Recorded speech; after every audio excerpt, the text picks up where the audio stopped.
নমস্কাৰ প্ৰিয় শ্ৰোতা, আশা কৰোঁ আপুনি য'তেই আছে ভালে আছে আৰু কুশলে আছে।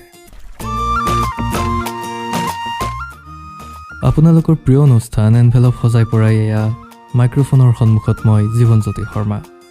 আৰু আজি চিঠিখন পঠিয়াইছে শিৱসাগৰৰ পৰা সাগৰিকা ৰাজকোঁৱৰে। আজি চিঠিখনত কি লিখিছে পঢ়োচোন আহক।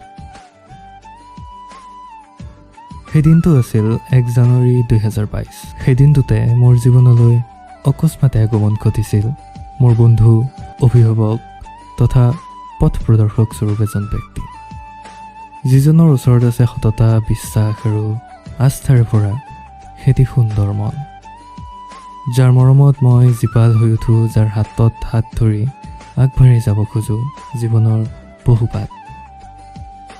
সকলোৰে জীৱনত বহু আশা থাকে। মোৰো আশা আছিল এখন সপোনৰ ঘৰ পোৱাৰ। আপুনি মোৰ এই আশা পূৰণ কৰি মোক এটা নতুন জীৱন দিলে। মোৰ জীৱনলৈ আহি মোৰ ভাগৰুৱা জীৱনৰ ছাঁ হৈ সাহস হেৰুৱালে পথ দেখুৱাই লক্ষ্যৰ দিশে আগবাঢ়ি যাবলৈ সহায় কৰাৰ বাবে অশেষ ধন্যবাদ। আজি আমি অচিনাকিৰ পৰা চিনাকি হোৱাৰ এটা বছৰ সম্পূৰ্ণ হ'ল। সেই বছৰত আপোনাৰ পৰা বহু বুজিলোঁ, বহু শিকিলোঁ।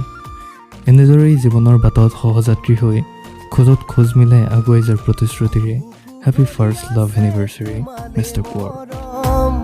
জানানে নাজানা তুমি কিনো কৰি বুজাও তোমাক, মনৰে কথা ক'ব লগা বহুতেই আছে।